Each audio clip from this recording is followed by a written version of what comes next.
prot shkollat të llojit, keni marrë të pandehur, keni pezulluar ministren Balluku dhe shqiptarët nuk udhtojnë dot në Kanada. Tani kemi dëgjuar ka filluar ministri i drejtësisë me postime që thot ndarja e pushteteve. Kujtohet për një takim që ka bërë me ministrin e drejtësisë italiane të para 2 javë dhe na tregon që dhe ai ishte shqetësuar, apo jo ministër, ishte shqetësuar ministri italian për ndarjen e pushteteve në Itali apo për korrupsionin, zoti ministër. Del Taulan Balla dhe thot pyesni ChatGPT-n, thot.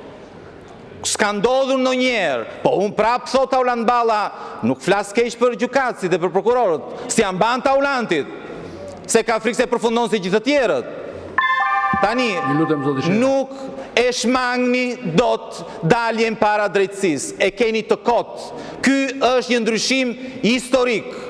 Kështu që ndajni mendjen, dilni çdo ditë siç po ndodh, bashkëpunoni me drejtësinë, sepse ju ka ardhur fundi.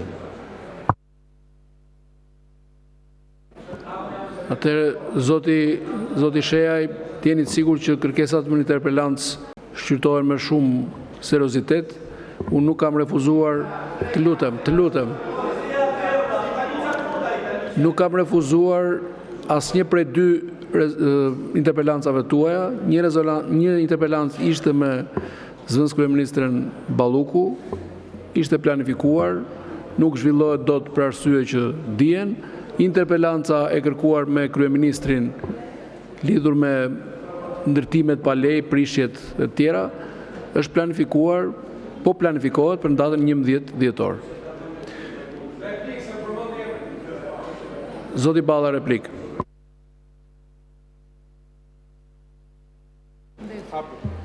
E dëgjoj shpesh këtë deputetin që për të bërë interesant për rrjetin e tij social, bërtet dhe kujton se është interesant edhe kur ja fut kot.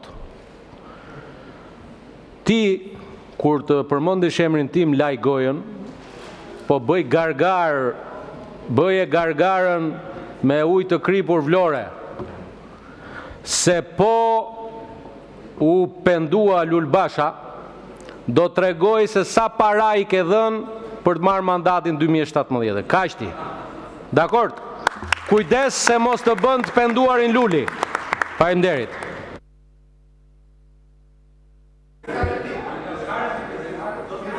Zoti Lamllari, ministri i drejtësisë, replik.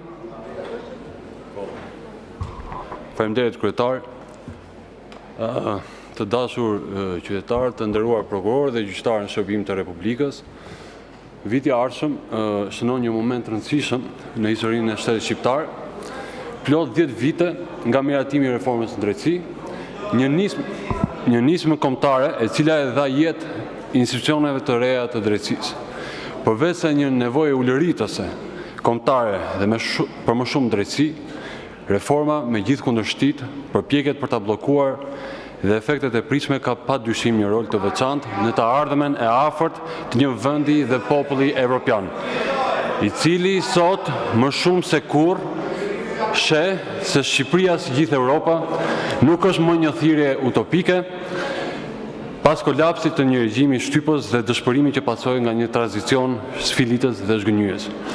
Padyshim qenia vend kandidat sot me gjithë grup kapitujt e negociatave të hapura me Bashkimin Evropian është fal dhe përparimit të shënuar nga zbatimi i reformës në drejtësi.